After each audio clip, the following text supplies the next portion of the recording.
Hello and welcome again to Wandering Monster, America's test table, where we don't play test games. No, we stress test them. My name is John Baltusberger. I am Charles R. Bernard. Ian Servas. Mr. Paschke. There are a few various iconic moments from, I say a few, there are countless, right? Iconic moments from movies, from our youth, from our teenage years, growing up, things that stick with us, who maybe more than we care to admit, define our personalities.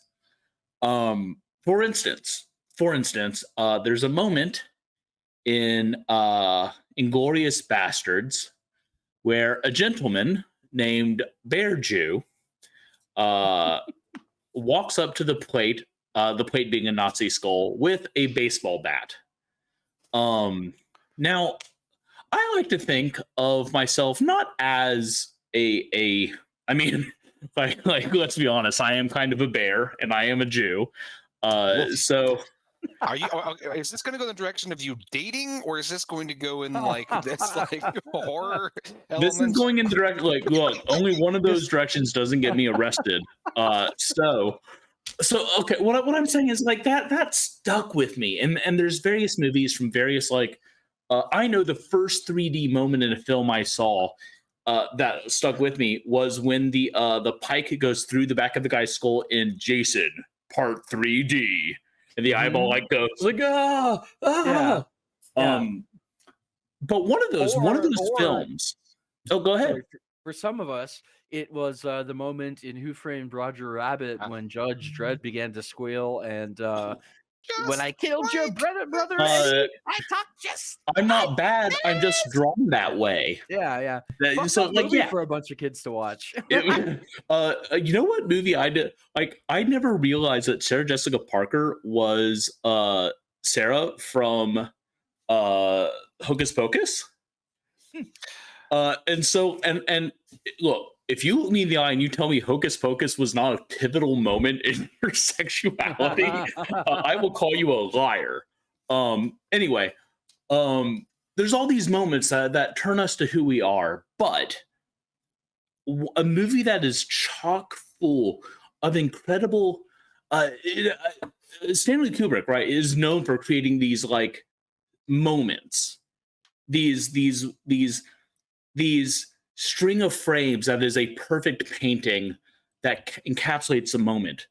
Stanley Kubrick did not direct what I'm talking about, but it's a well-known example. What I want to talk about is The Warriors, a movie that like reaches into your heart and squeezes. Because if you think about that film, nearly every scene in that movie is iconic. Every moment is defining. And if you are, let's just say, prone to disagreeing with people in power, or if you have ever felt like you had your back against the wall, The Warriors is a movie you could watch to get pumped up and feel like ready to take on the world. Makes you want to come out and play. Did it!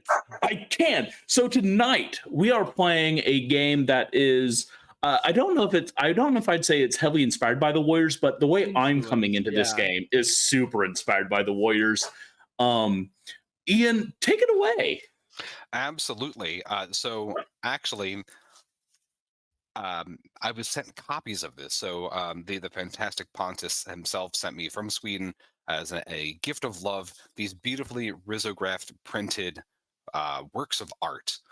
These are just absolutely gorgeous, and definitely they are homages to that pop 80s cultures that so many of these games that we've playtested this year invokes, and specifically early the comic book versions of Teenage Mutant Ninja Turtles, or if you're from the UK, Teenage Mutant Ninja Teenage Hero Turtles instead of not Ninja.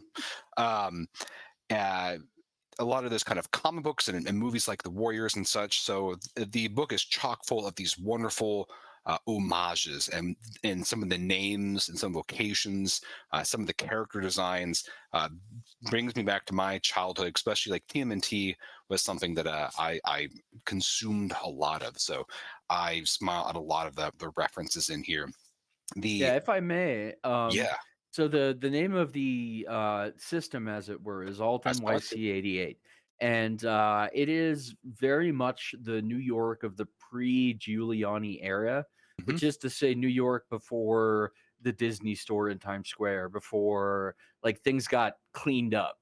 So it was like New York when it was still a kind of grimy, kind of like well, a little scary to like Midwesterners or whatever, and invoked often in cinema as like an urban jungle or like a scary place. Not quite so much as in the 70s, but still in the 80s. And this system imagines a New York that is even grimier and slimier.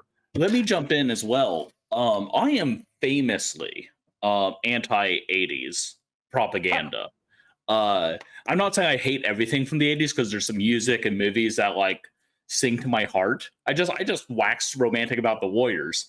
That's from the But 70s, though. I The thought. yeah, I mean, I was gonna Yeah. say most of the things I like in the 80s were born in the 70s. But this book kind of encapsulates the shit I do like about the 80s. Like my problem with the 80s is that it's shiny, and I don't like shiny. I like grime covered filth.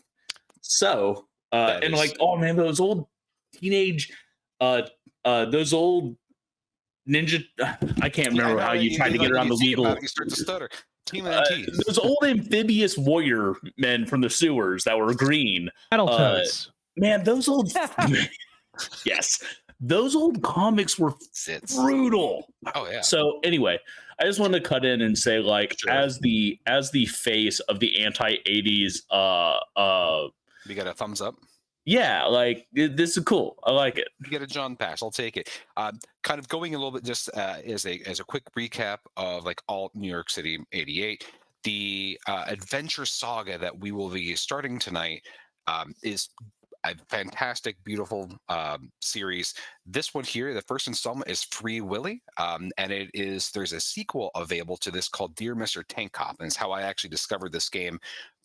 Awesome Kickstarter that has a huge player-facing map, and the GM or the players wear decoder glasses to hide GM information to the map. So you actually have this beautiful Rizazine printed tactile game that's just gorgeously made. So definitely I've been excited to show this off.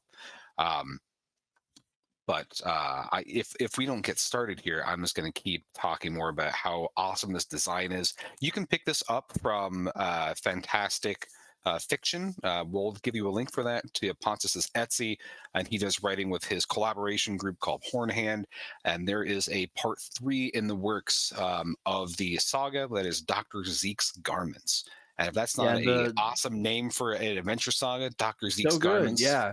And that link to that Etsy store where you can buy that is available on our Twitter, our Instagram, all of our socials right now. So go check it out.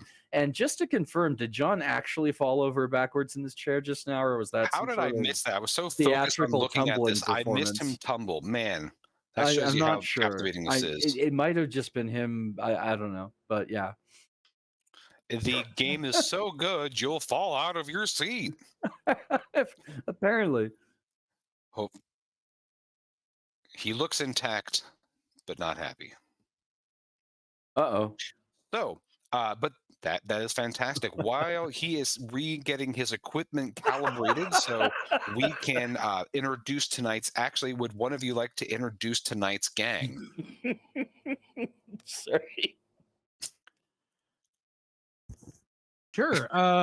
Hi, everyone. Now we're down 2 hosts. I'm Mr. Pashke, and I'm playing a character. Oh, I was going to say, let's. Oh, I meant the gang itself, because then we can do characters in a second. Okay, I'll do it. Okay. I'm sorry. Just it reminded me. There's some famous sitcom moment where a guy like stepped off the set during a live thing and just fucked himself up real bad. I hope John's okay. Anyway, yeah. So we are the executives. It is 1988. All hail the mighty lizard goddess, lizard queen, whom hath risen in our New York, where the slimy tunnels are infested and the skyscrapers up above ain't so good either. We're the executives, and we like covering ourselves in shiny shit of the type that John is so adamantly opposed to. In particular, we like audio equipment and breakdancing. And I'll go ahead and introduce myself. I am Snake Kisplin, and I am rocking not one but 3 pairs of Sony Walkman headphones, and all of them are simultaneously playing the 1981 Cramps album Psychedelic Jungle. This is where I get my 7 seconds of rant. So, hey, kids on TikTok who are taking that Wednesday dance from the Addams Family and taking out the Cramps Goo Goo Muck and putting in Lady Gaga's Bloody Mary, cut that shit out. The Cramps are great, and you should listen to them. That's all. Well, thank you for introducing your character. And Mr. Paskey, I wasn't trying to cut you off earlier. I saw you you're good. go to an expose about the gang while John is reassembling his various body parts. But go ahead and introduce your character as well. Hey, kids, you like gun tricks? Yo-yo tricks? Let's not bury the lead here. Why? Because I'm cool. Not just cool. I'm Maxx Cool. The sound of like styrofoam rubbing is I hate that noise. But if you don't hate that noise, I'm not gonna rub styrofoam together. Basically, my entire outfit is styrofoam cups along my arms, my shoulders. Just I'm insulated. I've got like really oversized sunglasses. I'm pretty much the coolest kid in town. Literally. John, are you okay? Yeah, how you doing, buddy? Ring, ring, motherfuckers.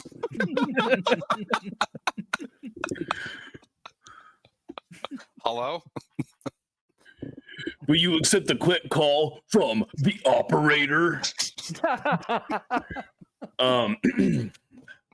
My name is the operator, and you can tell that I'm the operator, except no substitutions, because I wear a full suit of armor made from a phone booth. Ka-cha! Ka-cha! Ka-cha!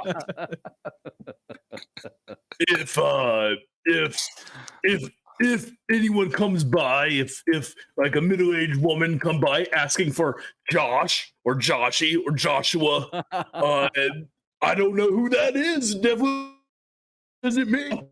Operator. The operator, excuse me, is a towering man who not only wears a suit of armor made from a telephone booth, but looks like it's like, oh yeah, that's a legitimate choice for that person. He has weapons made out of telephone stuff, as well, and is truly terrifying. His teeth have all been replaced with the keys from a big handheld cell phone. Like he has a grill of phone keys. His mouth is a beeper.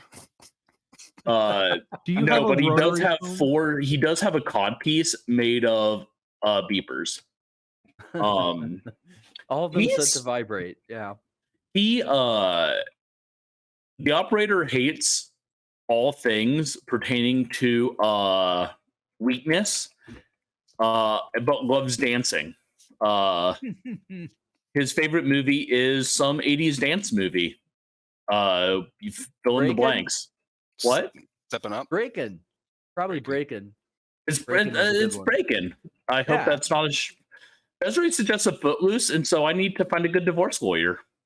Wow. No, but that'd be funny if I saw a phone booth doing footloose dances.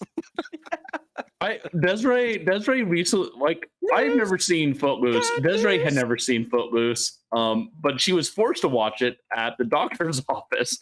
And said there's a scene where like a tractor's slowly driving towards a guy, and like the guy's screaming in fear, but the tractor's going like 10 miles an hour and it's like a mile away. Yeah, Please tell me the doctor was a podiatrist. That would be amazing, but no, it was not. It was Damn. not a podiatrist. So yeah, that's the operator. Cool. The executives, that's us. We're ready to rumble. So as a quick step back We'll for get you people at the who board meeting. when you are playing this game, you and your players can create your own gang. There's a fantastic engine that gives flavors about the characters. So to give a snapshot of the executives, by rolling what their style is, they cover themselves in synthetic materials, notably like trashy things, plastic, Kevlar, ski boots, Are whatever. we orcs? In my Your case, people- faux snakeskin, which is rad because I'm kind of a slick motherfucker. Yeah. You love music and breakdancing, also spiritualism, which is kind of a fun intersection with that. Your hideout is a very large series of luxury tents, basically, with lots of rooms and carpeting on an old abandoned subway platform. Basically, I'm saying is there's a lot of really cool, fun flavor that you can do with this book. So I'm glad to see all of you enjoying the executives, which is such a juxtaposition of like living in trash detritus and living in a tent. So before we set the scene of the subterranean tunnel system of Alt New York City, your gang gets its funding through robbing and through burglary. So just tell me very briefly what your latest exploit was and what is it that you were able to bring back on your latest heist? Our latest attempt at burglary was well, look, hey, Did your phone go up in the middle of it? All of them, all of his beepers, codpiece, whole Son of a bitch. codpiece went off. Yeah. And then I handed like the phone attached to my chest to Snake and be like, tell her I'm not here. What I don't is know how you got the number? Jonesy. Anyway, our last attempted heist was tab? the ruins of the Chrysler building. We were made aware of Did Paschke say it was a supply of tab cola? Yes. I was gonna throw that out there. Yeah. Oh, I love no, Yeah. yeah, for sure. We were going for the tab cola. Some of us for the energy that tab cola provides. Others for Some of cancer. us for the armor that we could make out of the cans. Operator, on the other hand, had heard of a secret stash of nope, that's a 90s soda. Never mind. Okay, soda. I was gonna say okay. This is alt, so not everything's going to be 100% 80s because we are dealing with an alternate future past. Or fast future. 1988, where Mountain Dew happened like way too early. So They yeah, had it like, then, that's it what just we're. wasn't big. Yeah. Anyway, we broke into the Chrysler building. Unfortunately, two things went wrong. First, Snake got super distracted by the supply of staples It and happens. boxes of like old Bic pens. I mean, come on. Yeah. And then my phone went off. And while I was panicking about my phone, I tripped on Snake's headphone cord, ripping it out so that it was just suddenly blaring the cramps, which alerted our rival gangs that were present, and we had to flee. So, setting the scene, you can see that there is a lot of heart with the executives, but sometimes things just don't go as planned. So you return mostly empty-handed. Couple of cans of tab that maybe you got from raiding a vending machine on the way back. And some staples. And some staples. Thank you. And you have wormed your way back, avoiding the roaming packs of cops on the surface to get to the relative safety of the underground. Excuse me. We've snaked our way back. You've wormed your way back to the underground. And you get back to your fortress. What do you call your tent fortress, by the way? The flagship. The what?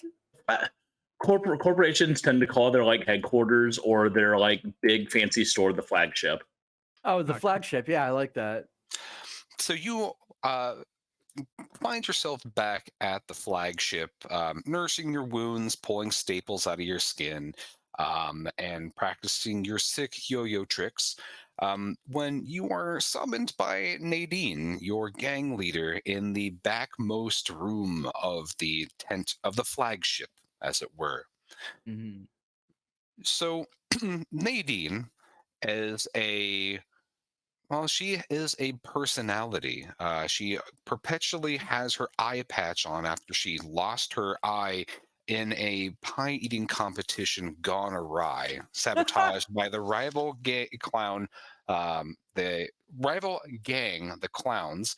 But they're dead now, so it's okay. But she's always been a little bit on edge since then. She's Fun still. fact: Hmm? dead clowns twice as funny. What really should have tipped her off during the pie eating contest is that it tasted funny. But Mm. sorry, cheap joke, cheap joke. Um, so she's just been a little bit itching to have a big heist or do a big mission, something just to kind of get her face back, as it were. But she seems much more agitated and on edge when you go in and you meet with her. She stares you down for just a second with her one eye, painfully aware that you didn't get enough cans of tab for everyone in the flagship. Sighs, and in her gravelly smokes 6 packs a day, which no doctor would advise you to do that. She goes, spits a big gobbet of phlegm on the floor. Willie wasn't missing last night. He went out on a special search mission. I want you to find him and bring him back. If anyone has hurt him, I want revenge. But also, he's carrying something of great value. Willie wanted some money to go up to the surface. He heard there was a deal, something special he could buy. Give him a wad full of cash, and he came back with just a Casio watch. We thought maybe he'd been scammed. That Willie is sometimes dumb as a sack of potatoes. We know that. But the watch has a capacity to pick up a signal, like a certain signal, and he thought that that signal would lead him to one of Dr. Zeke's garments. Oh, no way. Possibly, yeah, possibly the gloves. Everyone knows that Dr. Zeke was a mythical ruler of the underground, a very famed gang leader who dabbled with some of the forces down in the deepest levels of the underground, the lower levels. And he was a connoisseur of like haute couture and fine fashion, and he made otherworldly garments, things imbued with power. So everyone, when anyone mentions Dr. Zeke's name, there's a little bit of like a hush. Um, as you know, legend has it that Dr. Zeke, I gave my exposition early, is a well-known leader of the underworld many years ago. He had found passage down to the lower levels, and she hacks and spits again. And he found his way down and was in contact with some of the weird shit that was down there. He was really into fashion, and when it came to applying the knowledge he obtained, he chose to do so by crafting 3 garments, 3 pieces of clothing. They're said to have special powers, and Willie, he wanted to see what those powers were about. Zeke was killed in the Mega Zeke War, or the Mega Wars against the Zoids, and the garments were lost. I know because the Zoids were later destroyed by my father cousin's gang, the Stereotypes, but they never found nothing. Our neighbors may have, of course, taken him. You should check in with the Razor Faces and the Ogres. The Razor Faces, their leader just recently died and is said to have left some sort of his heritage behind, something in a box. It's unclear what it is. If it could be a material asset or maybe intel or secretive. And the ogres have been up to something, so best be careful. Maybe first meeting at maybe meet with them at the junction. You can always call Boar, who's the ogre spokesperson and their point of contact, and set up an appointment, or maybe meet with the Razor Faces and see what info you can get out of them, and see if you can find that they're hiding anything. You notice this entire time she's been talking to you, she has not blinked once. And like her eye looks like it's just drying out, but she's just almost eyeing one of those cans of tab that you're holding. Oh, I give it to her. Thank you. She just shotguns it, just like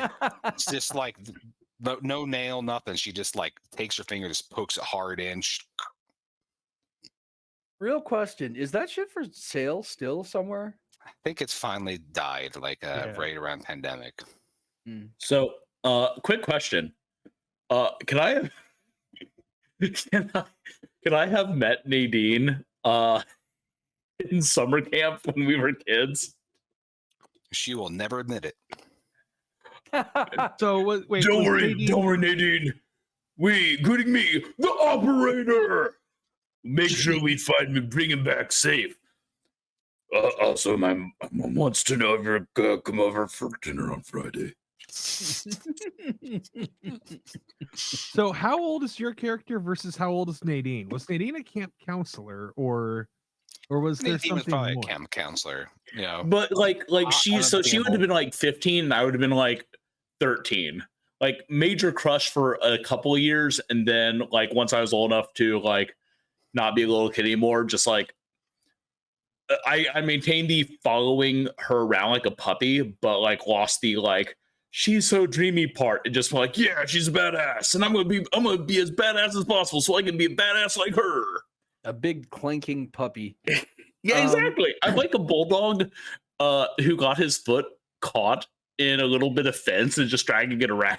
You can tell that Nadine was a handicraft counselor, just judging by how everyone just makes their own gear out of whatever detritus you find. Leatherworking, man, I'm guessing. I love it. For sure. I really like so the Razor Faces, like that's just an excellent name for a gang. So I'm gonna say to my compatriots, like, hey fellows, I think we should check out those Razor Faces. For context and kind of where you are in the world, you are in the upper levels of the underground, and with your immediate territory, you're kind of in a junction area where you have your territory and the Razor Faces are a little bit off to that. You kind of have a friendly relationship with them as long as you respect each other's boundaries and turf. Their whole thing is motorbikes. They clear out sections of the abandoned subway so they can do races, and it's not uncommon that to sounds have awesome. gambling. Yeah, that's fucking dope. That's radical. The ogres are a somewhat reclusive gang. They're rumored to all be family, but you rarely see them because they're afflicted with some type of genetic disorder. The tunnels have eyes.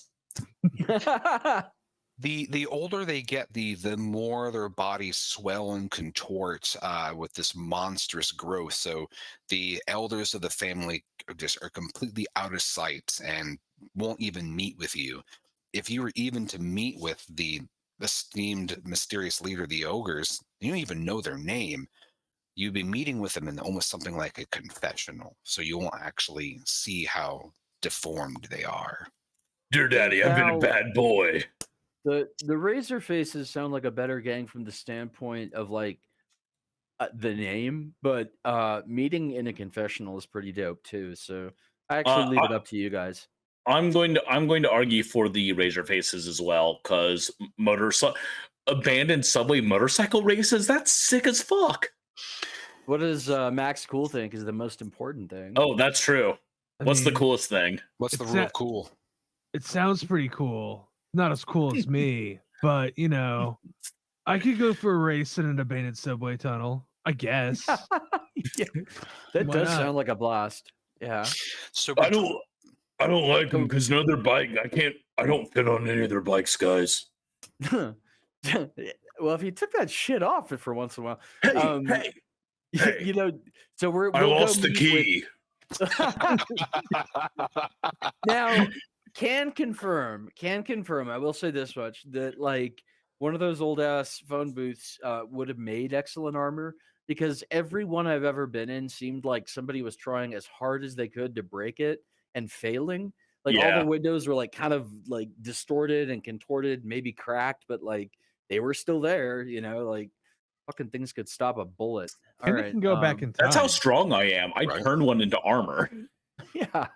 All I right. think I was also a little inspired by like Bob Log the Third. I also did have an angle grinder, full confession.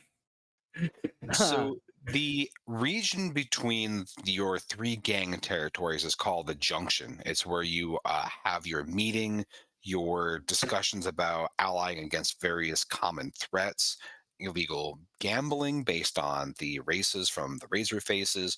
There's also a couple of payphones there that are hardwired to link to each of the gang territories. So if you ever needed to get a hold of someone instead of trespassing, you could just call one of the gang leaders up and you will get a hold of one of the I representatives. assume we have some kind of ritual where we can like essentially go to the edge of the Razorface territory and do a thing to be like, hey, neighbors, we're here to borrow a cup of sugar style Listen to the shit. GM. He just explained it. It's a payphone type deal.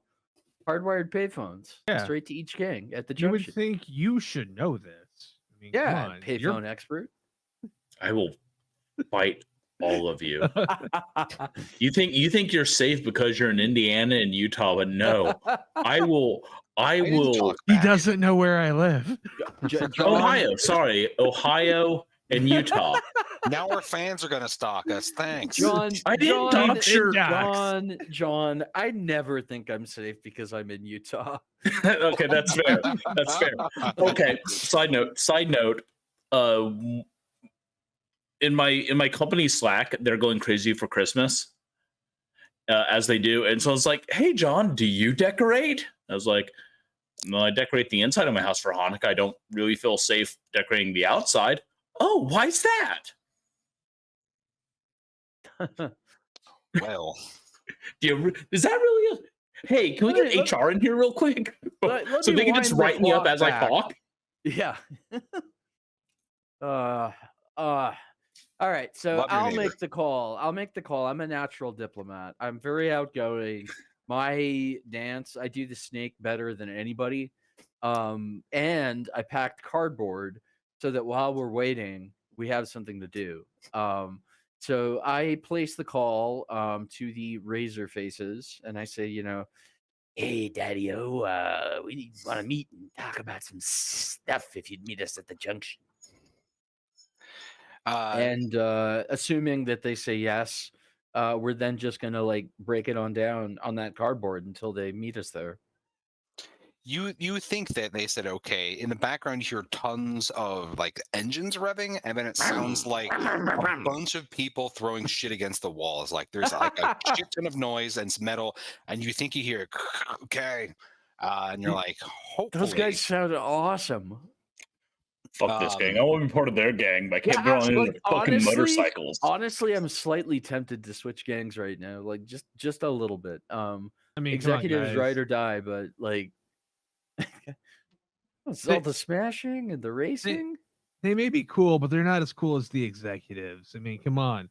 Check out the Well, sweet they're- yo-yo trick. They're I'm instantly convinced. Instantly convinced. Yeah. You won me back over. I'm But I pull out glad I my gave you that gun. Yo-yo. You're not leaving. And I pulled out my gun. So while you're waiting, you get a look around the junction. It's a large open area with almost like vaulted ceilings, some type of old maybe construction hub for the tunnels way back in the day. There are ladders and platforms clinging to the walls and tunnels going in various ways to take you upwards, downwards, and sideways through the sewer and tunnel complex. The lights are flickering, there's slime dripping from the walls, weird bugs scatter when you enter. It's home. So after a while, you as you're sitting there, you see the big opening to the highway just leering out at you. That's the area that people don't really go down because that's a tunnel that goes so deep and onward into the tunnel complex that it's uncharted territory. It's where the mutants live and dwell. You kind of get a sense of foreboding, and you think as you're waiting for the representative of the Razor Faces to come, that you hear sounds of dragging or shuffling feet, maybe some growling. Not anywhere close, but just kind of echoing from the bowels of the tunnel. And after a while, it kind of completely is eroded by the sound of like shit ton of engines wailing as it's like you hear like a fleet of bikes just tearing, hauling ass down this corridor. And if you've ever been down in a tunnel system full of illegal underground racing, it's loud. You can almost even smell the output of the engines before who they hasn't? arrive. So the Razor Faces, they all have their helmets on. They have a plume of like feathers or hair, like horsehair down their helmets. All of them just kind of festooned out in full regalia to meet with you. The one you notice though that instead of like the characteristic like little red flags and pennants they have off their bikes, they've been replaced with black ones. And you can tell that they're in mourning for their leader, Kevin the Devil, who just passed. All of you know that he had passed, and it's a pretty solemn, even if it's a rival gang, to lose your leader. One of the Well, are they rivals or are they friendly? You said we had a kind of good relationship with them. Neutral, yeah, cordial, yeah. So I'd like to meet with their representative and start the affair by cracking open one of our last remaining cans of tab. Crack it open and warm one. Yeah, and pouring it out and saying this one's for what was it? Frank the Devil, Kevin Devil. Yeah, this one's for Kevin the Devil. He's the best devil in hell now, and we all have like a hearty hurrah for Kevin. There's a moment of silence after the hurrah, and all of the Razor Faces bow their heads for a second. One of them comes forward, and his knee pads have skulls on them, takes off his helmet, and he introduces himself as Joey Tempest. Hell yeah. Good name. You can see that he has even adorned like a temporary mourning tattoo, like one of those like temporary tattoos on his cheek of like a black pennant. And he goes, "You have business during a time of mourning? What's the beef, kids?" And I would just express that no beef. We're just trying to figure out if we should be in mourning ourselves. Willie's Fuck right, gone. you should be. What do you mean, should you be in mourning? Do you Oh, hear these no, fucking no. clowns? Should they be in mourning? Then like all of them start revving their engines, and like this like plume of smoke comes up. I pull up my receiver and dial, and I want to amplify that so it kind of goes above the revving, just to like get their attention. Just to make like a dial tone sound. Yeah. You do, and you're still like tension, and you can almost hear like teeth gritting above all this. Look, I'm the operator. And here's what I have to say. Of course we're in mourning for Kevin. What my friend meant to say is that one of ours is missing. And we're afraid that our dismay, our depression, our crushing anguish will be doubled. So since there's a little bit of tension at first and a little bit of just unease because everyone's on edge, I want you to make the first roll of the evening, and you're going to be making a convince check, operator. So you're going to be rolling 2d12. Okay. Well, okay, but remember I said negotiation was going to be my skill? Yep.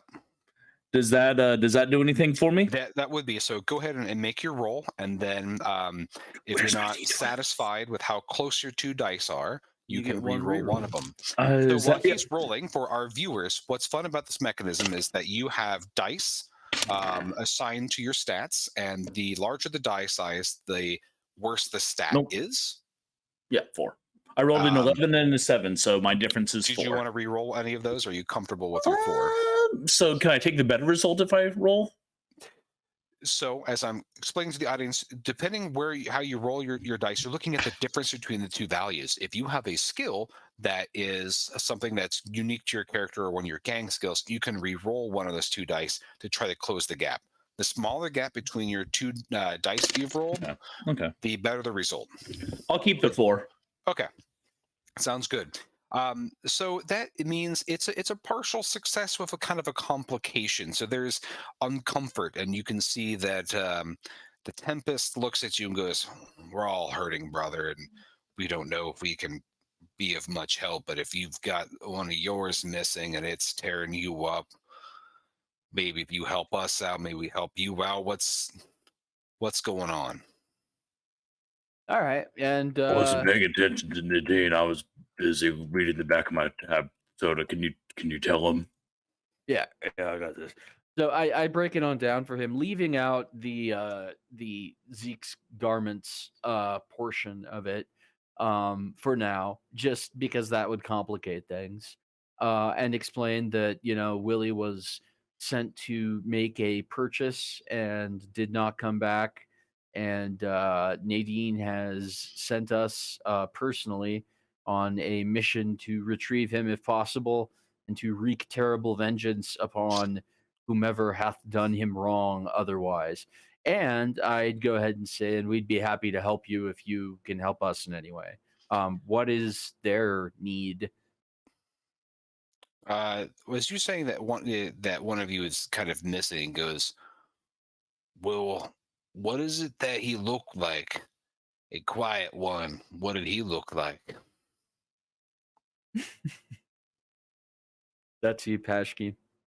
Oh yeah. I think sorry. you just get to What did freeform Willie look describe like? Willie. We didn't describe Willie before, did we? Nope. No, you get to So what just does Willie look like? freeform it. Oh, just not as cool as us, obviously, or you guys, but long hair and braids, had a bandana around his head. Let's see, how else did Willie look like? Carried around an acoustic guitar. Just little jeans. I'm sorry, are you describing Willie Nelson to them? You son of a bitch! You thought you could sneak that in? I didn't catch on. I'm from Austin. I have Willie's blood running through my veins. Literally, it's a requirement of living here. They give you a transfusion. You're welcome. Sack of shit. Smells like So, weed.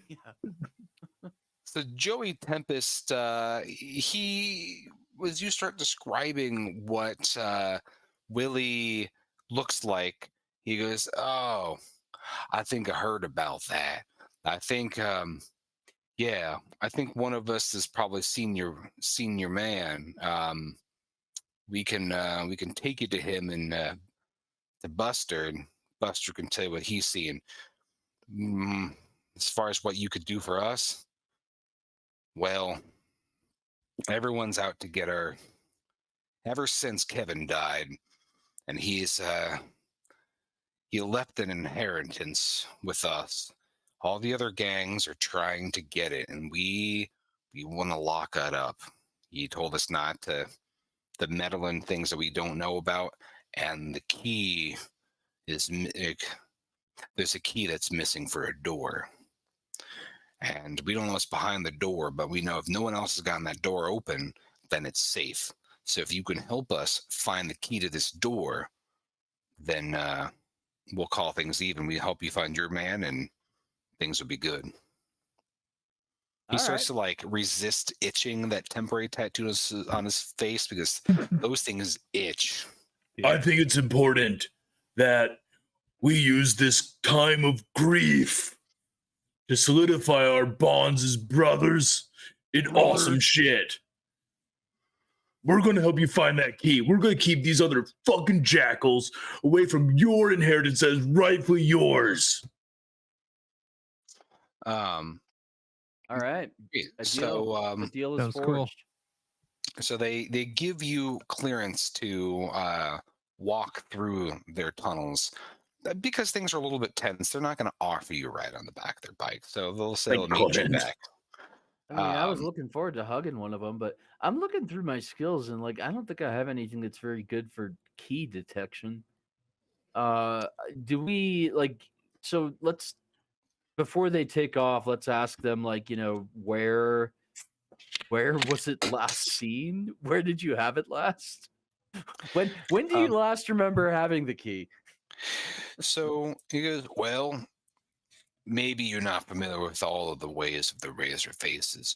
See, at the back of our territory, there's the abyss. The abyss is straight down to hell. It's just a big ass shaft that goes all this down into the lower dark. A big ass but shaft, you say? a big ass shaft, I That say. was my nickname in high school. I call The bullshit. Yeah, fair. the He didn't go to abyss high school.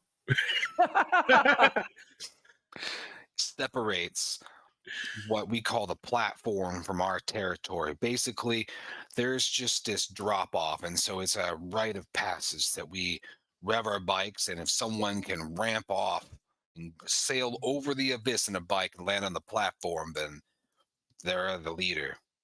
No one's ever made it. Actually, there was a challenge to Kevin, and Kevin just wanted to prove how awesome he was, and he tried to make the ramp, and he failed, and Son of a that's bitch. what did him in. But That's on the wrong. other side of the platform, there's a door with a lock on it, and none of us have ever been in it, and we just know there's something good in there. So none of us have seen the key. We just know that any door that's locked has a key, and it's got to be somewhere. Nothing All ever right. truly leaves the underground. We've got a plan already. What I need is okay, You so do have lock picking though, so that's what I was thinking. Like I'm wondering, I probably don't have crazy good motorcycle skills. Does anybody else on our team have that? Is a Let's see. motorcycle a type of vending machine? A type of what? Vending machine. Yeah, you put in gasoline and it vends carbon monoxide. I also want to point out that smash something is one of my character skills, and I'm very good at it. So if we're like, I have one of my weapons is a telephone sign pole, and I have found that makes a pretty good key for I've most got- locks. I can pick the lock. I just have to figure out how to get over the goddamn abyss. So let's think about this. Also, We I have a side note. Cross it on foot. I have Yeah. long distance running / jumping. I forgot about like I just read running and moved on, but no. You think Can you I can jump run it? and jump further than a motorcycle can go, my dude? It'd be pretty cool if I Hey, could. Hey, Can I stack Charles, skills? do you think this is Cool. real life? Can I? Because I believe in Patchkey. I would like to stack my long distance jumping with my keeping it cool because it'd be really cool if I could jump that. I want to see him try. Wait. Okay, Patchkey, I have an axe made from a telephone sign placard. I'm Okay. going to put it down at the edge. You run as fast as you can, jump, and as you go, land on the sign, and I'll launch you using my strength. So we'll double your jumping and speed with my strength. Wolverine and Colossus did this. Yes, exactly. So as you make your way towards the Razor Faces HQ, as they leave you to eat their dust and breathe their dust and drink their dust, I'd Dust. like all dust. I would like all of you to make me a focus check. Oh hell, what die is that for me? For you, Snake, that would Easy. be D12 for you, Snake. I critted. Oh, you got. I rolled 2, and then I rolled 2 again. All right. So you've got I one. was pretty nervous when I rolled that first 2. Actually. My total is 2. Okay. And We're some noticing Max. motherfuckers. Yep. 4, 1 and a 5. Okay. All right. So as you were descending down the corridor, operator, you start to get a little bit of like static in your receiver, and you look around and you notice way back past with the junction, as you're descending down this corridor. Oh, I have dark vision, by the way. That's true. You can re-roll on this dice if you want. No, 2 is already very good. So you see that you're being followed very, very far in the distance by someone trying to cling to the shadows in like a very dark purple shawl. Can I get any more information with a critical success? I was still. Oh, I'm sorry. They're like slowly, plottily moving along. In fact, like you would almost not even detect them. They're so far away, but they're just not following you too closely, but at a very long distance, as if they're just seeing where you're going. When they turn around and look back, and they go back the way that they came. Snake, Well, I know you what that also is. see this kind of shrouded little figure. You get that feeling of being watched, and you see that person kind of like melt back as well. Maxx Cool, you're crinkling. Hey, it's cool to rub styrofoam together. It's I like that guess. sound when you rub like two pickle slices together. hmm What? Sorry, that's a SpongeBob reference. I should have Okay. the tiny little squeak that. Sorry. That's I love Sponge. I need to hunt down that episode and watch it. That's marvelous. Because Okay. anyways, so anything you're doing, do you still follow the? Yeah. Yeah, but I think we have to look out for mutant activity at this point. I think we're being hounded by something from back that was looking at us from the dark. You called it the highway? So when you are at that junction, you have your way that goes to your territory, the ogres and the Razorface razor faces, territory. and then you have the highway. It's like the no person's land that no one goes because mutants lurk there. Mutants are very large, muscular bound humans that have animal heads. They're a byproduct of the lizard men that lurk in the deeper, more foul bowels of this place that have weird sorceress like sciences. What do we know about the mutants? Like sentient, feral? Yeah, they live mostly in the L line, and their major goal is to awaken the lizard mother, who you were invoking earlier, the large crocodile that hasn't been seen since 1975 when she went into the Hudson River during a full eclipse and has not been seen. And she slumbers somewhere deep in the sewer system, waiting to awaken and reclaim her dominion. So the lizardmen are mostly a malign force, the mad scientists, if you will, like the mole people, the true New World Order that rules us all. Oh man, What? that's a real popular anti-Semitic trope right there, bud. What is it? Yeah, Lizard people yeah, are considered. Oh well, yeah. there are just a bunch of the stupid things that people make that are terrible things to represent Jews, and I'm sorry about that. It's okay, and I want to be clear. I do not think the book is not adding it. I Let added me- the embellishment. Yeah, let me throw this out there. It was not a thing like that until David Icke made it that way. Like it used to be just like a Dungeons and Dragons, like they were like any sort of humanoid animal or whatever. Like the troglodytes and yeah, but a conspiracy theorist, a British one named David Icke, came up with this whole like lizard people run the world thing. That's a thinly veiled code for Anyway, I've never looked too far down the alley. I just pulled it from surface awareness of dumb. Yeah, and that's the thing is that anyone who does this generally pulls from like, this is a funny conspiracy theory that seems really out there. The problem is that it's like the people who do believe it are 100% like, yeah, and those are the Jews. Well, this is an illustration that if you believe that, you're bad and you should feel bad. That's You're right. not cool if you believe that. You're As not is, cool. You're we min just cool. know that the mutants are a semi-sinister product of mad science, Yes. aka wild card, aka my kind of party. But AKA in this Paul- game, I'm sorry, John. It's okay. I just Thank you for educating me. That's the thing I cannot turn off. So I apologize for party pooping. No. No, that means that some viewer would be like, man, that guy's a total a-hole. So I appreciate you bringing it to the forefront. Here at Wandering Monster, we are committed to our values. So we this live is the another values. place That's where true. that the more you know. Yeah, I know. It's like if we could just great. like in post, just like. There's no way that we would have to pay for that. That had to have been. It was like public television that did that. You know what? wasn't it? We're gonna do our own. That's like, now you fucking know, scumbag. It's like a skull, like- just like.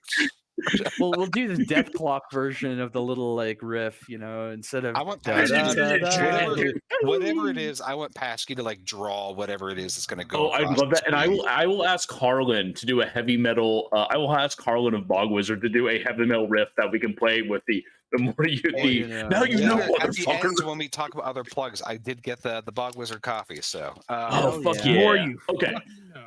okay. So Yeah. we suspect Revisiting that that. there is a mutant following us, Yeah. and we are Probably. currently very it could- excitedly talking about how we're going to accidentally kill Maxx Cool. So yeah, like I mean, I don't want to crush his dreams is all. I don't want him to die, but I do want to see him succeed. I Hey. wouldn't mind Operator seeing him fail. 100% believes this will work. You I see wouldn't all mind the seeing him styrofoam? fail, It's but I light. prefer- yes, it's you're so lightweight. it This makes is- me How can I lighter. fail? Hold these muscles. I hope Look at that like, styrofoam. We Patrick- will win. Max I Cool. I hope basically- that you like take your cups that you're wearing and like fan them out to make wings. So you just. Like, I'm basically a model airplane. It's what- Yeah. I'm Yeah. mostly foam. I have a question. Like, you know how like a proper bike jump, there's like it goes down, down, down, but then it goes like up, up, up a little bit. So That my question is he gonna be having to be running uphill when he clears the abyss? you will find out once you get to the abyss.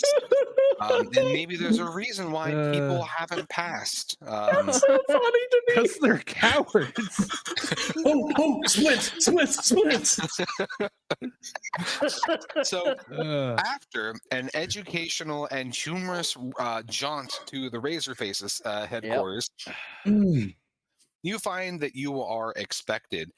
Joey Tempest is very, he's very busily occupying himself while he's been waiting with a Game and Watch. And you can hear like the cheery blips and bloops as he's playing Jumpman or something like that. Fuck yeah. And takes you into the Razor Faces HQ. You've never been there. It's a large garage and it has 5 heavy metal doors that open vertically inside its main bay. And behind 3 of it, you're hearing an absolute holy hell of a ruckus. Like you hear and see things being thrown from the inside against the doors. There are at least 3 or 4 boom boxes of like conflicting hair metal blaring at the same time. Just a mix of power riffs. And the rest of the Razor Faces that are hanging out in the kind of what they deem the social area pay absolutely no attention to it. And Joey Tempest is talking to you, normal conversation tone, not raising his voice over the absolute ass can din that is in the garage bays next to you. As you can see, and it's just like barely hear him. This is where we congregate. This is where we fix our bikes, and there's a row of beautiful bikes. We'll take you into Kevin's workshop, and let's show you what we got. Standing outside what's Kevin's workshop, the last of the bay doors, is a pretty bulky man with like this oddly to almost too small head for like how large and broad the shoulders is. And leaning against the teeth is this, you're leaning against the wall is this guy, and then he smiles at you and his teeth are just gold. Joey Tempest is like, that's Buster. That's the guy who done seen your guy. Okay. As Joey, walks through the bay, he hangs his helmet on his bike, and when he does, like his hair flows out, and you notice for the first time as he like shakes off his hair and looks at you that he looks surprisingly like Joey Tempest from Final Countdown, and Fair. I thought someone would have a more humorous recollection with that. Anywho, so he introduces the Buster, And Buster looks down at you with this giant frame, and he goes, "Stop!" Like little head, big body is always a. I say sup to Buster, and then like just to like grease the wheels right out of the gate. I'm gonna give him my bag of gummy snakes. Buster, my Gummy name's the worms, operator. my I'm sorry. favorite. And he just like And takes. and I won't correct him. Like I'm not that big a dick. So yeah. Buster, my name's the operator, and I like your fucking muscles, brother. You could just as he just like. It's just like chews a fistful of these gummy snakes. Apologies to our ASMR fans out there. Is this not soothing? No, Are you not entertained? what it is hella evocative. I love it. So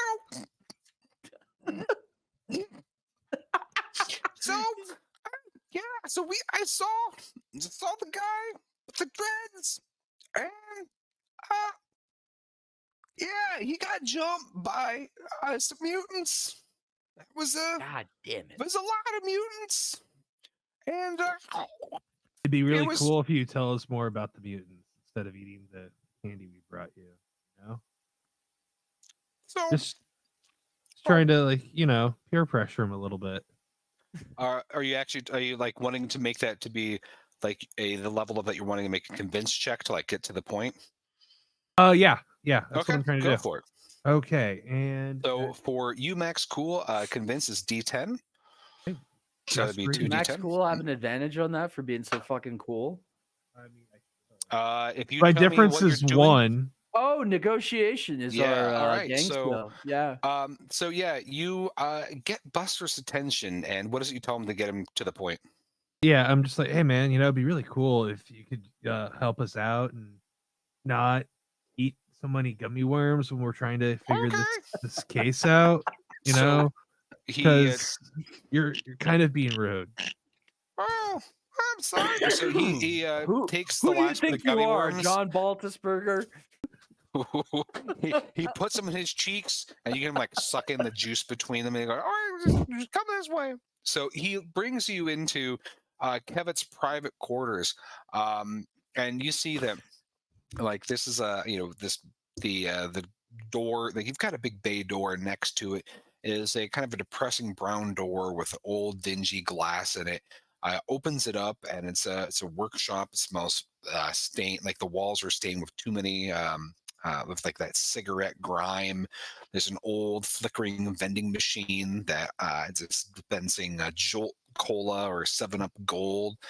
The rest of the bays are empty in it, and you see this boxes of stuff everywhere. It's been untouched since Kevin passed, except for at the center of one of his work tables, there is a giant corpse of a mutant.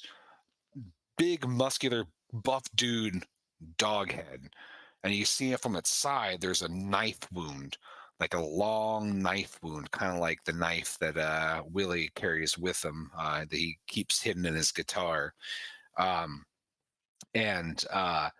Terrible hiding Buster place. swallows So this hard to last get gulp, out. licks his fingers, and goes, "Oh yeah, so what happened was I was walking down the highway, right, and I saw the guy, and he got jumped by like 6 mutants, and that guy, Willie, Wiley, all right, yeah, so Willie, right, so he started knifing him, but then they dragged him away, and I was scared, so I hid." Yes, my bad, but this is one of them. This one, and he Well- like pets it like it would like pet a dog. Like this one, yeah, it's dead. Small Head Big Body is now one of my favorite NPCs that Ian has created so far.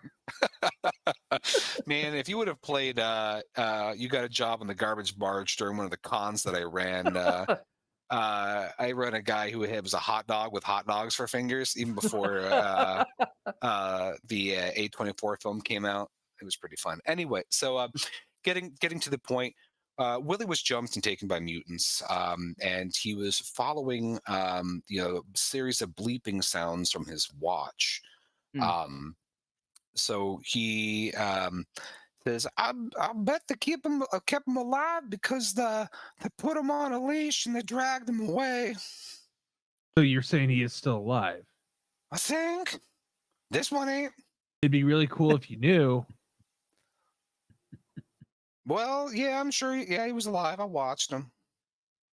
So, All right. So the question now becomes, in my book, do we have to perform the favor for them before we go after Willie? Because we'll be down a teammate that way, but it's probably Why would we be down a honest- teammate? I don't understand. It's gonna work. if you want to keep good relationships, that would probably be the best thing to do. Fuck it. I want to see this. Let's. Abyss. You said so- there's a vending machine in here? Yeah. Can I He hack said it it? dispensed. He said it dispensed. I have a. It's lockpick got set. Jolt. Well, Yeah. I can hack vending machines. Let Yeah, me it's hack got a flickering light. machine. Cool. If you want to do a quick montage here, are you wanting to hack into it to fix the flickering light, or are you wanting to I just think he wants to mess with load it? up on I- caffeine before he I makes a want- gigantic jump. I want at least 3 Jolt Colas, one apiece. I want to fix the flickering light as a thanks for the Jolt Colas. And I feel like the Jolt Cola should give us an advantage on this death-defying feat we're about to perform. I'll allow it as long as you don't have a heart attack. If you can quell the That's tachycardia. fair. All right. Okay. So go ahead and make that as a focus roll, or focus or outsmarts. For you, Maxx Cool, focus is going to be better. Okay. Sorry, I'm still. That's D10 for you. All right. So Right you as roll I 2d10, find it, and you can say that. re-roll one of them if you want. You know, Jolt Cola wasn't really that hardcore compared to a modern day energy drink or to the Death Wish coffee that I start every day with 2 pots of. Like, it was actually some pretty tame shit. Why some drink pretty Death tame shit. Wish when you could drink? You can drink. Pluggity plug. All right. I rolled a 6 and a 1, and I'm trying to think. Alright, so Like I should 5, that's- re-roll. I should re-roll one of these. But Yeah. is Which it, one? should I re-roll the 1 because it's all the way at the bottom and it's more likely to roll up and hit 6? Or should I re-roll the Statistically 6? Technically, speaking, it it's should be the either same. it's the same. Yeah. Okay. Gambler's fallacy, my brother. Yeah. Well, fine.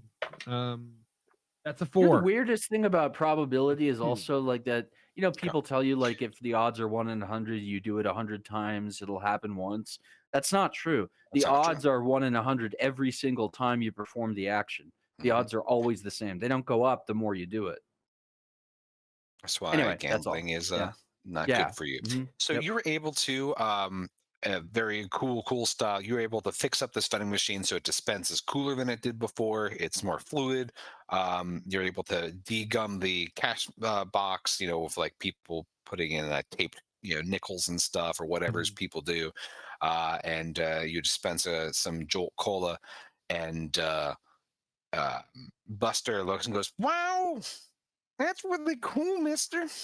Yeah, I know it, bud. Mister. Hey, when you're to school, everyone calls you Mister. Screech, screech, screech, screech. So Joey says, "All right, well, if you want, I could show you the abyss." Yeah. That's how I greet every visitor to my house. Anyways, you want to see Let my me- abyss? Yeah. Let me read a couple things to you. I'll show you the abyss. It'll be great. I wish John wasn't muted right now. I feel like you just said something. I said a thing, but it's like, yeah. Hey, if you're tired of like this, like we can take care of that real quick. Like it's fine. It's fine. Take care of what? I'll show you the abyss. Oh, yeah. Talking about murder. Because your ability to smash things, I thought you were just saying I You're- can smash You're everything. If you looking want. That's for where a my change brain of went. scenery? So Joey says, "Come on this way." So he takes you down this long corridor. It's long enough to race down. And the entire time, he's giving you the luxurious history of the many gang leaders of the Razor Faces and their exploits and I'm listening with who great begat interest. who, kind of a Yeah. thing. And then at the end of this long corridor, you start to get this sense of sulfur, sewer gas, and there's this uncomfortable humidity. And you see that literally there's like this drop off at the end of this corridor. And there is a wide, expansive abyss. You look to your left and you look to your right, and you look down, and in all directions, it just seems like an endless gulf. Even with my dark side, I can't see shit. Saving you a roll, you would you could It's just barely super see deep. Yeah. that it's super deep. You can see the very outlines of maybe like a crumpled bike and some bodies. R.I.P. Kevin the Devil. And there's like a low ceiling to all of this, but on the other side of this is the platform, which is like a large bay on the other side, and you can see the hint of a door. Spanning the abyss are various like makeshift rope ladders and rope bridges getting to the other side that look to be of dubious reliability. And he goes, "Well, this is it." Okay, so I have a couple of ideas, group fellas. Okay. You loose and bossy cocks. I think that we could either one, ask them if we can borrow a bike. It's not out of the question, and I'm just saying. Then I Maxx have to throw the Cool- bike? That's Yeah, that way doesn't make heavier. Yes, run across and jump while carrying a motorcycle. That was my plan. But if he throws the bike while I'm running, it's not gonna help. Snake, I love you, man, but I don't think you've thought this one through. Okay. I As meant that we should... you're debating this, Buster shuffles up and he goes, "Hey, what you doing?" I'm gonna do this real Oh my sweet God. trick. I'm gonna get from here to over there. Thanks What? to this guy. It's gonna be pretty sweet, You yeah. gonna jump? You Uh, gotta jump? He's gonna or try. fly. Yeah. where is this pessimism coming from? Try. He looks at he splashes you with like shiny gold smile and he goes, "You're gonna make it." Hey, Snake. Me and the guys have been talking, and we want, you're cool. Like, you're cool. This isn't a write-up. This isn't a verbal reprimand.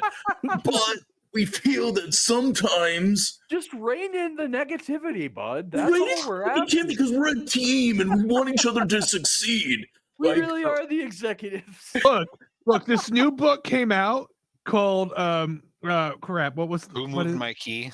No, Yeah, you have to manifest your this- destiny. new Visualize book what you want called to happen, and it will Secret. occur. The Think secret. like a It's called The AltNYC Secret. 88 gang lord. Yeah. Okay.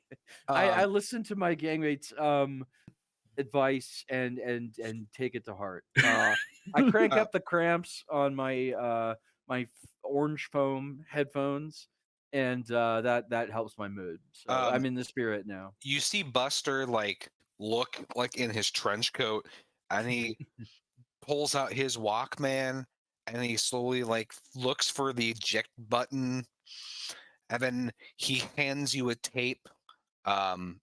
Snake. What? Yeah, I take it. What is it? And it's like a motivational like test, like a tape. It's like a Tony Robbins waking the giant within. He goes, I think you could he pats you on the shoulder. But why? Why are you jumping? No, so I've already expressed that I'm wearing more than one pair of headphones. So now I've got Tony Robbins on with the cramps. I was really hoping that the cassette he gave you was the same Cramps album. Were we just talking about that like last week? That Flaming Lips album that you had to like get 4 different albums and play them at the same time to hear the songs, because it was an album where like each of the 4 tracks of it was on a different like tape that you had to play. Really obnoxious format. Anyway, Yoshino. What? Yeah. This is news to me. Yoshimi. Fights the robots. So that's a good album. He's a black belt in karate. Yeah, I'm familiar with that. So Buster looks at you, Maxx Cool, and it says, your reader is like, why are you jumping? That's what Kevin did. Poor Kevin. First of all, it'd be really cool if I made it across, right? We can agree on that. That's Yeah. yeah. Yeah. Second of all, You're you right. gotta get in there. What's going on? Say something. Brad? I love wouldn't it be cool as a like motivating I guess you just call it like motivator in your character. I think that's great. All right. It's not very cool just standing here, right? So No. it'd be really cool if I jumped all the way across. Yes. Yeah. So we're gearing up. We're getting ready. You're draining your Jolt Colas. I spread out the cardboard. I take one of the boom boxes off one of our outfits and put on Scorpio by Grandmaster Flash and the Furious Five. And as that like little note at the beginning starts going, I'm doing the like most people call it the worm. It's actually the snake, and I'm doing the snake like a madman. Like my actual like chin is like banging on the floor. I'm just going nuts in support for Well, my that sounds friend over awful. here. Yeah. It's kind of like my version of holy rolling. Really, I'm in the spirit. I'm trying to motivate my friend to succeed. Manifest that destiny, my dude. That's right. That's how you do it. You got to visualize it, see it. That's right. Fulfill I can it. see you succeeding. All right, so you gonna take a running start? So John, your character's gonna have the stop sign ready to launch me, right? Yes, sir. So for you, Maxx Cool, I will go ahead and I'm going to upgrade your die from a D12 to a D10 because you're full of Jolt Cola. Oh yeah. And you have the character skills of long distance running and jumping, and the item that you start with is also gives you a super long like moon jump. So say if the rule book, it's actually in here. So What about my my launching him? Yeah. So when you do assisting, you get to have 3 dice that you roll. So basically, you're going to be. I think the fun way to adjudicate this would be that you have a one shot of roll 4 dice, pick the best 2, and hope that you just didn't get a bad spread, or else you'll be spread. Yep, the bottom real of the bad. abyss. Yep, bad spread means you get spread real bad. Now, keep in mind, the other way you could do this would be with badass reroll, but I think this makes more sense with your character build. So, all right, let her rip. Dramatic drum roll. Do you say some witty, pithy thing? Ooh, Scorpio. witty and pithy and cool. Ring, motherfucker.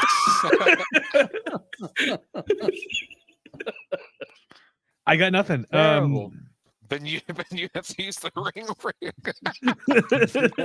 No. I think that the default, if you can't come up with a cool catchphrase, is "smell you later" as he takes off. I don't know what to say, but I do point and I give the indicator, and that is when I need the music to change to the TMNT 2 music where Vanilla Ice does the ninja rap. Yeah. Okay. So Go ninja, tape go comes ninja. out. Ninja, Tape goes go in. ninja, That was go at the end of That was TMNT actually- 1. No, that was actually- 2. Was that that? was it No, two? Was it Secret? it's 2 because he fights you're Toka right. and they fight Toka and Yeah. Razor. Yeah, you're right. They Vanilla jump Ice- up on stage. You're right. Yeah. Go ninja, Yeah. go So ninja, we've go, got ninja go, rap go. blasting like crazy. I'm doing the snake / worm. Let's let's find out what happens. I am As an screaming. aside, I'm sad that none of you have tapped into your ninja network who your allies. I missed Anyways, How do you know? They're ninjas. They could be on the ceiling waiting to like help me out. Puff of You don't smoke. know. I'm suddenly a ninja. Yeah. all right, so you have this perfect montage All going right. on. Joey is looking like nervously at you. Buster is like, I can't look. There. I love that guy. All right. I want Buster to be an NPC in another game.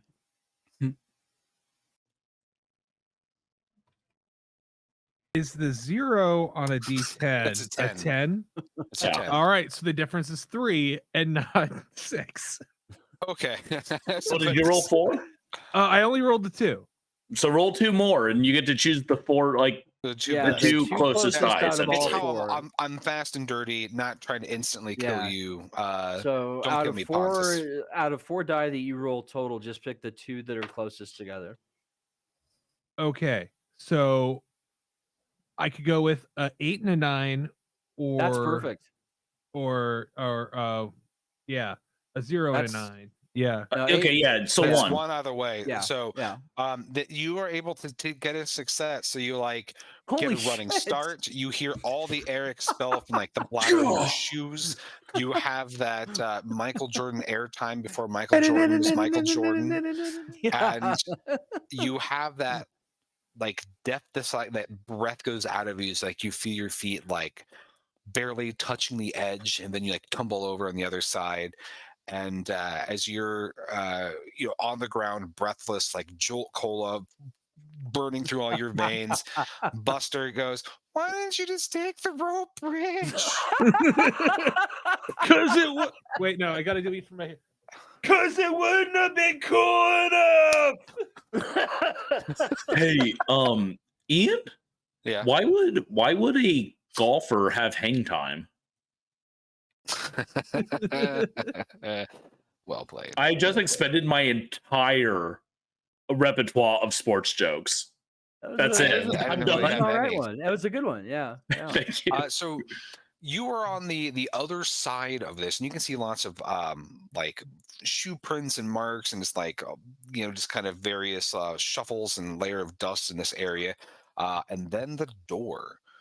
The door that has the lock on it is a solid metal door, and you can see there's been all kinds of marks on around for people who have tried to pry it open or people have tried to force it, and it looks like it is unbudged. There's just a keyhole underneath a doorknob, and the So at that doorknob. point, I yell across the abyss, and I'm like, "Say, brother, need a hand?" And I'm gonna start crossing on the rope bridge since I have the lock picks and the lock picking skill. Do I need to do an agility check for that, or is that just like Yeah, a go legitimate? ahead and make me one. All right, let's see what that is for me. I believe that's D10 for you. Okay, now watch as I smash myself to pieces on the bridge after he fucking sailed over this shit with no problem. Let's see, that's a Well, you have acrobatics as a character skill, so you yeah. would do this No, as I succeeded anyway. It's a 2 is my total. So okay. yeah. So you get to the other side, and you see the same thing as him. This door looks like it's been forced over a long time. I'm gonna try and pick the lock. Looking at Whoa! Goddamn! Looking at the lock, it is a very unusual lock. It doesn't look like a schleg or a best key, which are like the 2 most common keys. It almost resembles some cross between like a best and a skeleton key. Like it is almost like a weird Templar key of how it flanges out in a weird thing. You're like, this is a weird key. Okay, so I'm You're trying not to sure see if if you I can have pick it, but you can try it. all right, I'm looking to see if I have another skill that would help, and nope. So I am gonna try to do that. That's which skill is that? For you doing lock picking, that would be maybe probably agility because of tumblers. Although if you Right. wanted to use outsmart or focus, that you could argue any of those. I would Yeah. argue Try focus. focus probably. Yeah. I'm gonna Yeah. take focus with an advantage, so that's gonna be a D12. Fuck. 6. Ah! And a 4. That's a success already. That's a 2. So, and then the other one I rolled is a 5. So actually, that's a 1. I can take a 1 on the Nice. 5 and 6 or 5 So and 4. you start to lockpick, and you can feel some of these tumblers almost catching, but it doesn't budge. So there's like a weird thing where as you got this one tumbler up and out of the way, and you're putting your next pry in, there's this weird like hum and a click, and something snaps down and breaks your pick in the lock. From across the gap, you hear like that shrill pitch of Buster go, "What are you doing?" I love that guy. Trying to pick a lock, buddy. You need a key? Yes, we do. One of the dogs had a weird key. Oh, fuck. God damn it. He Okay. asked like 3 times why you were trying to get across. Okay. I guess. I mean, hey, win-win. We need to get our friend back from the mutants. Mutants have the key. Alliance with the razor face works out for everyone. I would say so. Ring, yeah. ring, motherfucker. As you are while you were doing that, before your lockpick broke, you were able to actually move most of the tumblers aside in just a way that you got a sneak peek inside the room beyond. And what did I see? You see that it's a small room, but it's full of technical equipment like TV screens. You think there's like 6 or 7 TVs kind of like built in like a grid, or some VCRs, or is it Betamax? There, I mean, or no, wait, maybe it's one big screen and there's 7, 6, 7, a lot of tech equipment. You didn't get a great look at it. The one thing you think that you saw though was some type of suitcase with a big Z slashed across it. Oh, I think that's Dr. Zeke's codpiece. You said suitcase-shaped codpiece, right? It's No, just I a just large leather suitcase. There could be a codpiece in it. I mean, oh, Dr. Zeke had I some just heard what I legendary. wanted to hear. Okay, gotcha. All right. So montaging back, you probably have a dramatic sequence where you're clinging to the back of Maxx Cool while he launches himself over the abyss. I like that a lot better than the rope bridge. Am I now the leader of that biker gang?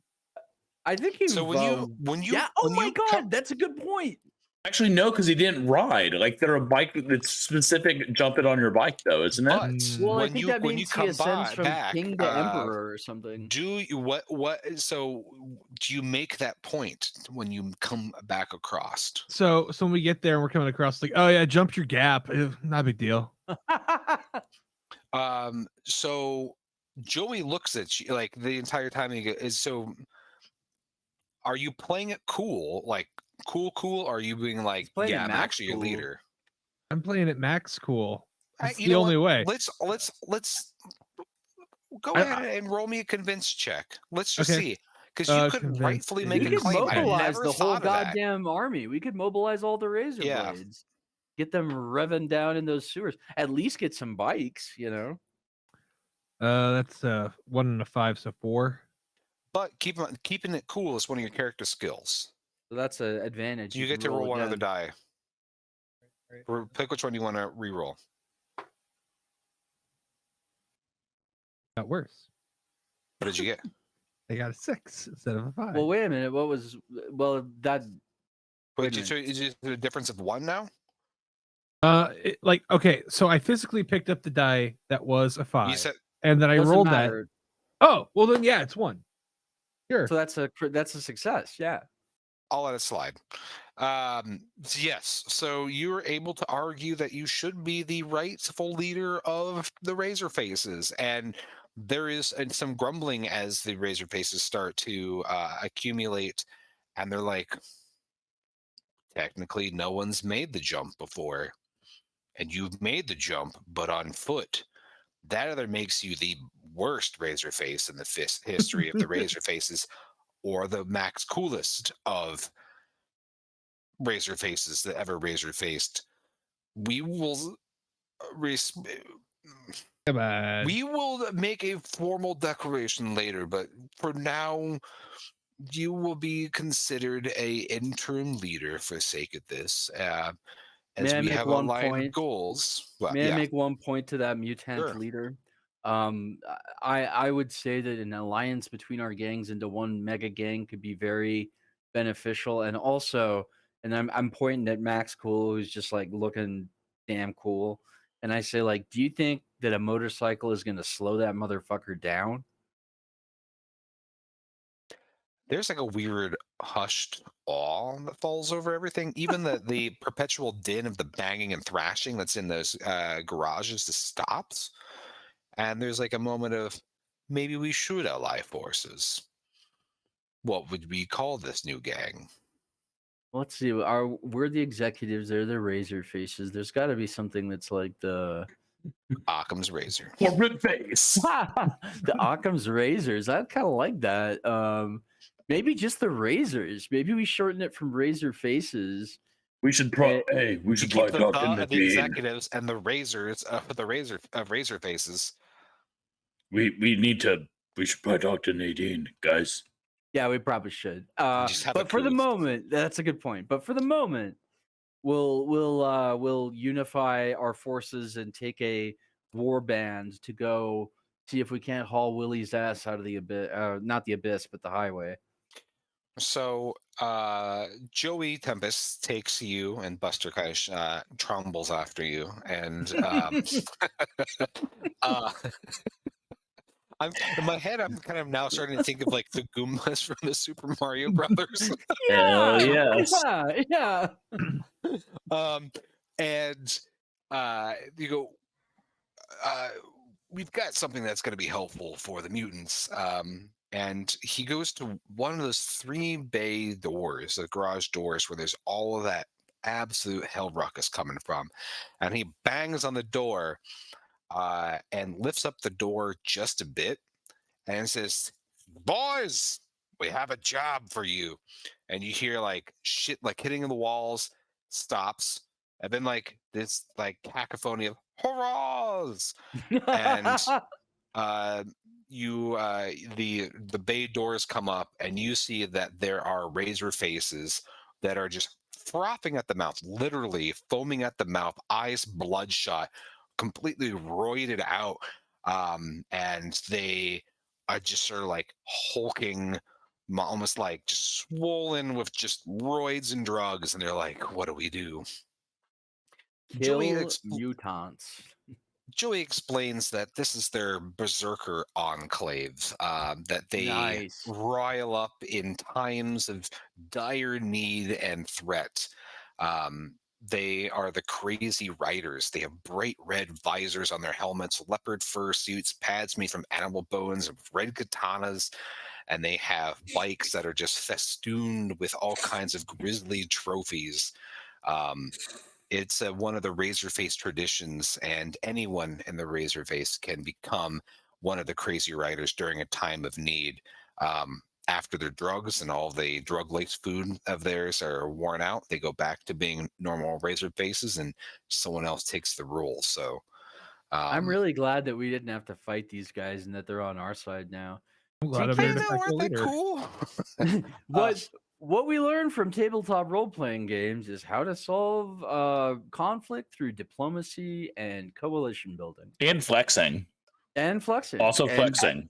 And jumping drinking too much. I was gonna say drinking too much Jolt and flying over the abyss. Jumping a long ass gap. Yeah. So there's a dramatic montage where you see the crazy riders, excuse me, do a dramatic montage where they gear up while playing music. It's several of them playing asynchronously Eye of the Tiger. And they gear up their bikes and they ride out with you ride, ride beyond and behold kind of a situation. Sail away, sail away, And sail ride down the highway with you. Orinoco So flow. the question is, do you want to take a full entourage of warriors? And so ready at your disposal, there are, well, that was a low roll. There are 5 of these crazy riders that can ride out with you, or you can take a more stealthy approach and just go by yourselves without bikes. How do you want to approach this? Stealth or force? Cleansing of the wicked. What do you guys think? Third option is to split the party and we sneak in and send them in as a diversion. Oh. Just throwing it out there. I don't know if it's the right move for us. Well, you are their leader and probably our leader at this Look, point. I'm just trying to keep it actually- cool. I'm just trying to having- keep it cool, guys. Having performed a feat of heroic strength and all, And I couldn't have done it all on my own without the operator. or Jolt Cola. Or Jolt Cola. So Jolt Cola gets a vote. The operator gets a vote. I'm not a big fan of splitting up from awesome people. And those guys are fucking sick. They're pretty cool. I want to ride on the I'm assuming many dirt bike riders, they have those pegs on the back for doing sick ass tricks, and I'm thinking that I want to hopefully ride on the back where I get to stand on those and hold on to the dude's shoulders, you know. So it sounds like we're gonna get to ride bitch on a bunch of dirt bikes in there to fight mutants. All right. So I prefer to think of it as riding chariot, but okay. Okay. Whatever. I mean, it's cool either way, man. I mean, we're not gonna judge. We're all one big happy gang now. That's right. It's true. So you and the crazy riders get on bikes and you head out to the highway. As soon as you cross into the highway, you get a little bit of feeling of trepidation and doom. There's a weird fog in this hallway that smells like too many wet dogs and weird molds and fungi and some sulfurous thing you're not okay with. And you start to fly down this. You get hit in the face with lots of these cobwebs and stuff. Crazy riders just eating them if they have their visors up as you are just flying down. You almost feel like you're going down at a gradient. Where you can see that there are patches of weird mold that do grow in the wall and strange rats with too many eyes blinking. And in fact, as you go down the corridor, there is a large brown snake-like thing that uncoils in the center of the highway. It hisses from a distance as you rev your engines towards it. Stop the vehicles. Let me handle this. I'll go talk to him. I'll have you know, I rolled this random encounter naturally. And I'll have you know that snake handling is one of my skills. I know, and I'm I thought this would have no use. So I'm this is really cool. I love when this happens. Yeah. So it's let's see. I'm gonna. Serpent. It is a large brown snake with fangs that swims in the sewer, tries to eat and gobble up smaller things, human or less sized, and it smells just like feces. I am going to try to convince this fine specimen. No, that's a terrible stat. Let's see what else I can do.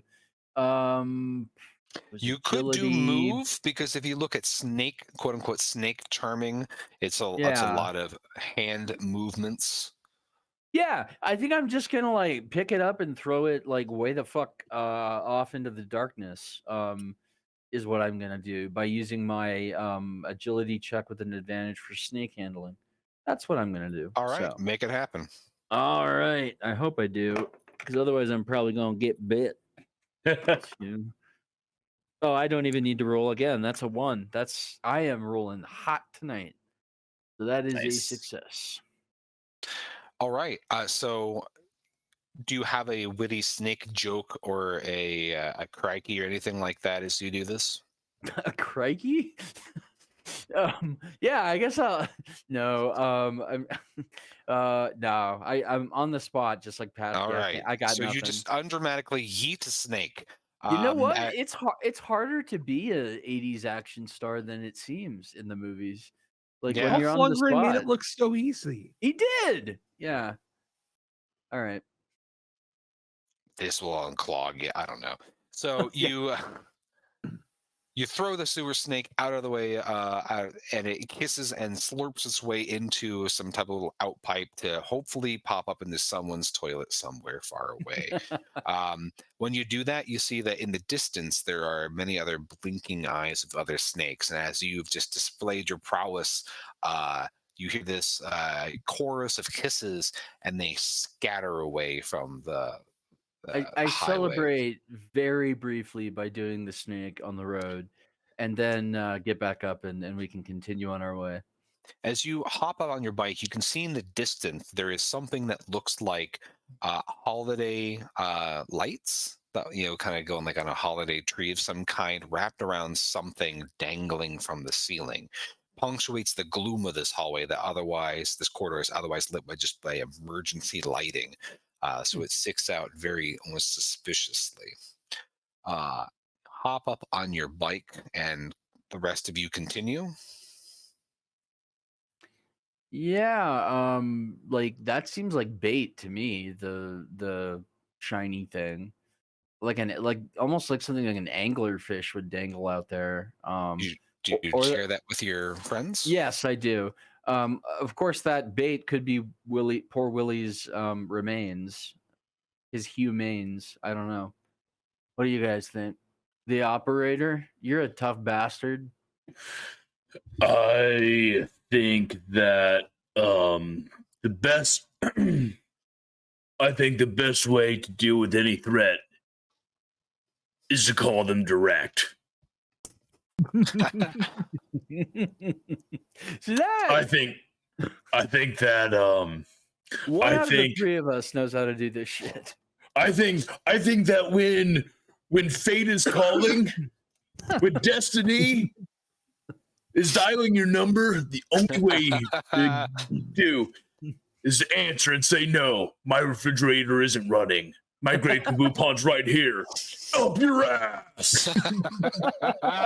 John, please, I would love to see the operator, if ever lives again in the future.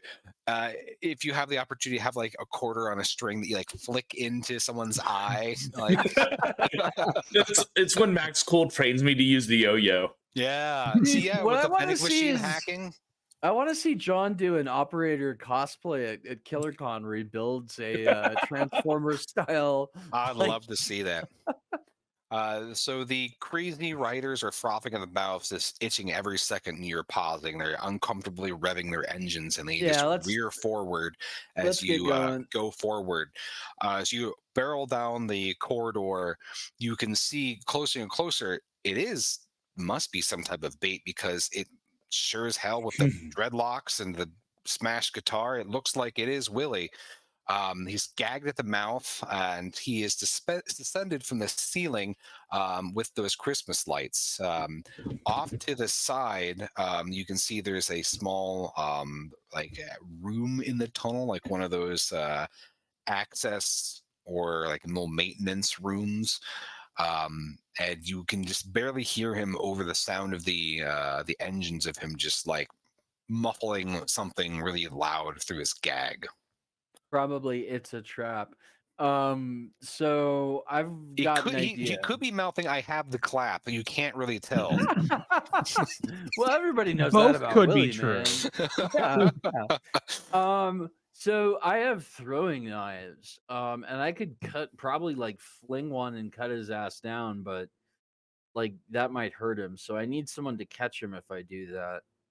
And also whatever attacks us, we need our easy riders to like eviscerate them most brutally. So Yeah. tell me what we're doing. We've That's got a a couple plan. minutes before we transition out. I think that's the plan. I think we're gonna try and or do we want to leave it right here? Well, I was going to say we'll do a dramatic montage of I think throwing daggers. operator charging in with like telephone sign pole and axe, just like lumbering into the darkness, screaming "Ring, ring, motherfucker!" I love that.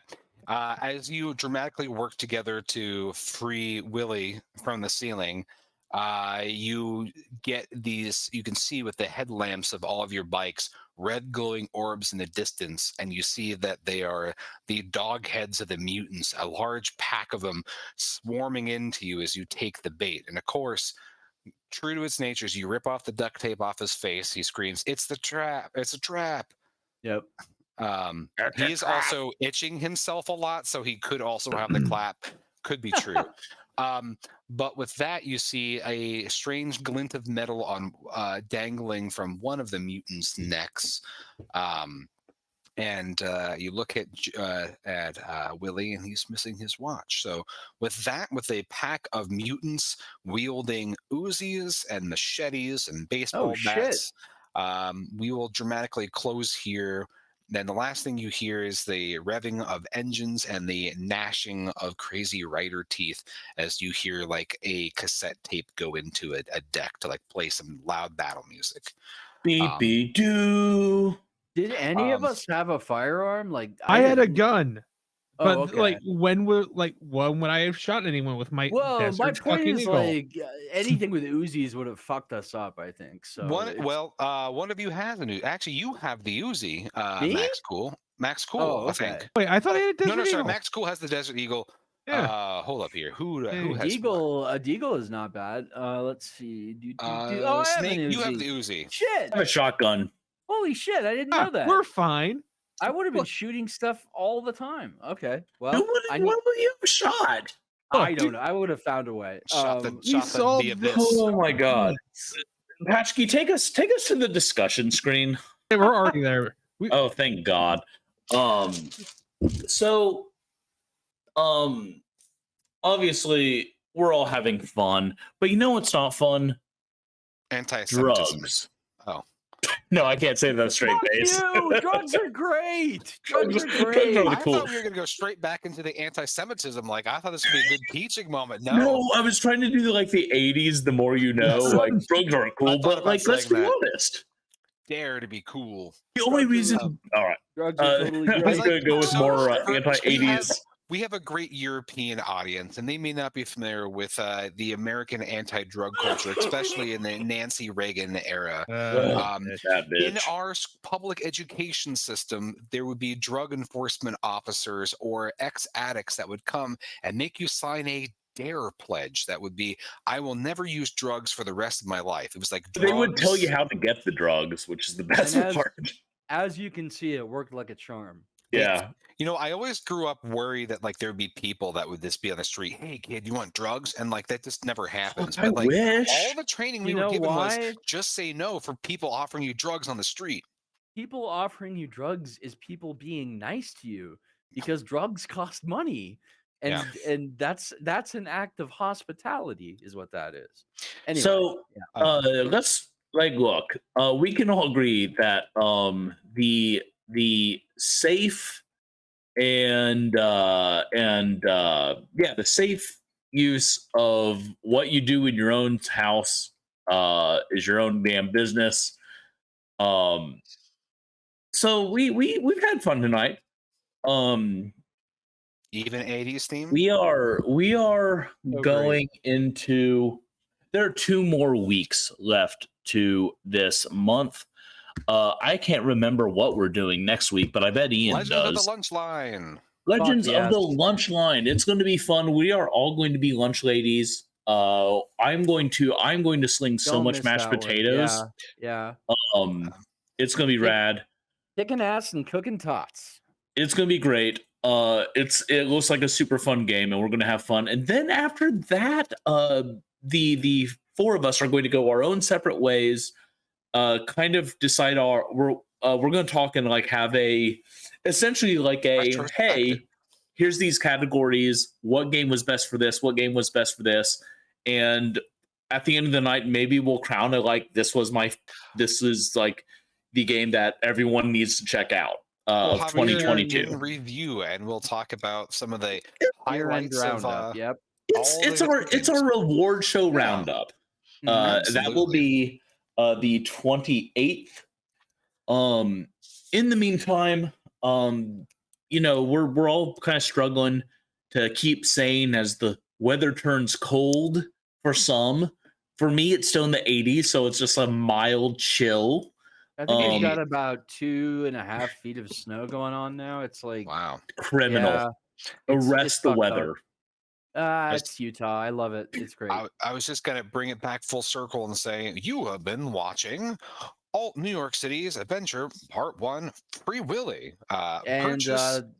that's available at if you go to our Twitter at WanMoncast or to our Instagram, you can find the link to it right there. Fantastic fiction, written by Pontus, and with his help from his Horn Hand Writing Collaborative.